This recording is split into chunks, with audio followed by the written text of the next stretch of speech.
କେତେ ପାଆନ୍ତି? ସାଇବାବା କଲାକୁ ମୁଁ ବହୁତ ଦିନ ପ୍ରାୟ ହେଇଯିବ 8 ବର୍ଷ 7-8 ବର୍ଷ ହେଲା ବାବାଙ୍କ ବିଷୟରେ ମୁଁ ଜାଣିଲି। ପୂର୍ବରୁ ମୁଁ ଜଗନ୍ନାଥଙ୍କୁ ଆମର ଯାହାର ଦେବତା ପ୍ରଭୁ ଜଗନ୍ନାଥ ତାଙ୍କୁ ଭକ୍ତି କରୁଥିଲି।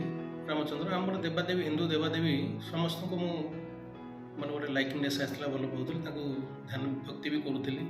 ମୋର ଜଣେ ବନ୍ଧୁ କଟକରେ ସିଏ ମୋତେ ଥରେ କହିଲେ ଆମର ଯେଉଁ ଅଛି ହାଇକୋର୍ଟ ପାଖରେ ଯେଉଁ ସାଇ ମନ୍ଦିର ଅଛି, ସେ କହିଲେ ଦୀପ ଦିଆହେଉଛି ଗୁରୁବାର ଦିନ। କହିଲା ତୁ ମଝିରେ ସମସ୍ତଙ୍କୁ ଦେଖୁଛୁ ସବକା ମାଲିକ ହେଇକି ବାବା କହିଛନ୍ତି, ତେଣୁ ସମସ୍ତେ ସମାନ। ସିଏ ହେଉଛନ୍ତି ଦୀକ୍ଷିତ ଆମର ଶିରିଡ଼ି ସାଇଙ୍କ ଦୀକ୍ଷାରେ।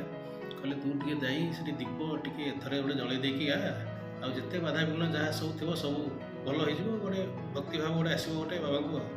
ମୋର କିନ୍ତୁ ଗୋଟେ ଆଗରୁ ଧାରଣା ଥିଲା, ଯେହେତୁ ମୁସଲିମ ମାନେ ଲୋକ ଏବଂ ମୋର ଜାଣିଥିଲି ତାଙ୍କର ତାଙ୍କ ବିଷୟରେ କିଛି କିଛି, କିନ୍ତୁ ପୂର୍ଣ୍ଣ ମୋର ଆସୁନଥିଲା, ବିଶ୍ୱାସ ଏମିତି ଆସୁନଥିଲା।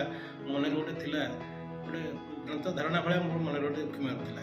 ମୁଁ ସବୁ ଦେଖିଲି ଗଲା ପରେ କଟକରେ ଥରେ ସେଇ ତା କଥା ଅନୁସାରେ ଗୁରୁବାର ଥରେ ଗଲି। ଗଲା ପରେ ଖରାବେଳ ହେଇଥିଲା, ମୋର ମନେ ପଡ଼ୁଛି ଗୋଟେ ପାଖାପାଖି ହେବ 1:30 ମୁଁ ଯାଇଥିଲି। ସେତେବେଳେ ମୁଁ ଯେତେବେଳେ କାମ କରୁଥିଲି କଟକରେ, କାମ କରୁଥିଲି ମ୍ୟୁନିସିପାଲିଟି ଇଏର, ଆମେ ଗୋଟେ କଲେକ୍ଟର ଅଫିସ୍ ଥରେ ଯାଉଥିଲି। ସେ ଯିବା ବାଟରେ ମୁଁ ସେଠୁ ଦେଖିଲି କାମ ଥିଲା, ଅଫିସ୍ କାମ ସାରିକି ମୁଁ କହିଲି ଆଜି ଅଛି ଏଇଠି ଟିକେ ଦେଖା ହେଇକି ମନ୍ଦିରରେ ଟିକେ ଦୀପ ଜଳେଇ ଦେବି, ଆଜି ଗୁରୁବାର ସବୁ ତ କହୁଛନ୍ତି। ମୁଁ ସେଠୁ ଦେଖିଲା ବେଳକୁ ଖରାବେଳେ ତ ଦୀପ ସନ୍ଧ୍ୟାବେଳେ ଜଳେଇ ଦୀପ, ମୋର ସବୁ କହିଲି ଦୀପ ତ ଇଏ କଲି ମୁଣ୍ଡିଆ ସେଇଠି ଟିକେ ସେଠି ଇଏ ଚାହିଁ ଦେଇକି ମୁଁ ସେଠୁ 9 ନମ୍ବର ଯେଉଁ ଅଛି ସାଇ ମନ୍ଦିର, ମୁଁ ସେଠୁ ସେଇଠି ଯିବି ବୋଲି ମନସ୍ଥ କଲି। ସିଡ଼ିଏରେ 9 ନମ୍ବର ସେକ୍ଟରରେ ଅଛନ୍ତି ସାଇବାବା ଯେଉଁ, ମୁଁ ଦେଖିବା ସେଇଠିକି ପଳେଇବି। ସେଠିକି ସେଠୁ ଗଲାବେଳକୁ ବାଟରେ ଖରାବେଳ ହେଇଛି, ବୁଧିଆ ଖରାବେଳ, ପୁରା ଶୂନଶାନ ସବୁ ରାସ୍ତା, କିନ୍ତୁ ଗୋଟିଏ ଭୋଗ ଦୋକାନ ଖୋଲା ଅଛି।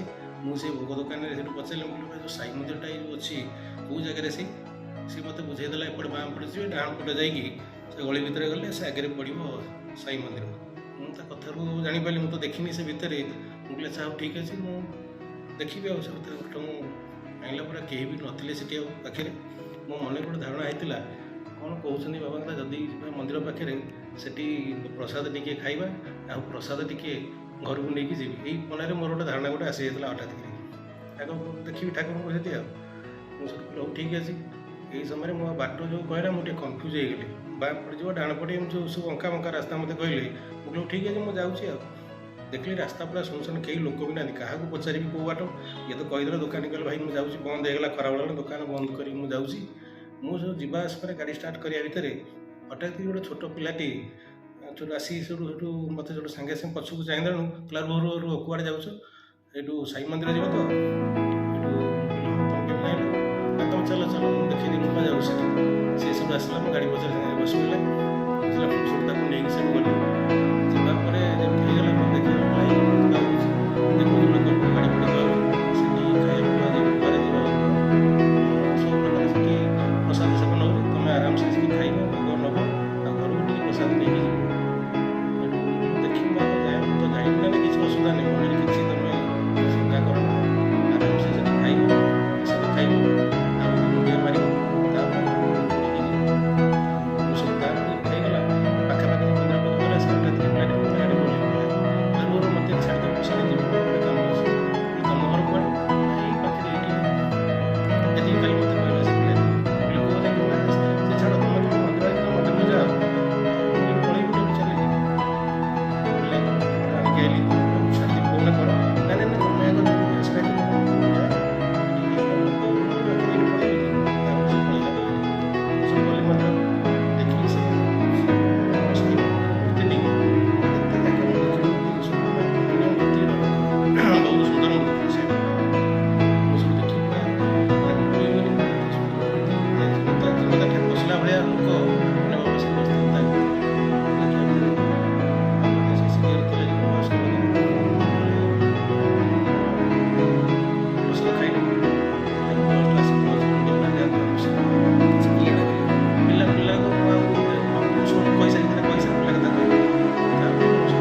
ହେଉଛି ମୋର ଗୋଟେ ପ୍ରତ୍ୟକ୍ଷ ଅନୁଭୂତି। ଆଜି ପର୍ଯ୍ୟନ୍ତ ମନେ ପଡ଼ୁଛି ସେ ପିଲା କଥା ମନେ ପଡ଼ୁଛି। ମୁଁ କହିନି, ସେ କେମିତି ଜାଣିଲା ମୁଁ ବି ଜାଣିନି। ହଠାତ୍ କରି ମୁଁ ଗାଡ଼ି ଷ୍ଟାର୍ଟ କଲାରୁ କହିଲା ତୁମେ ସାଇ ମନ୍ଦିର ଯିବ ତ,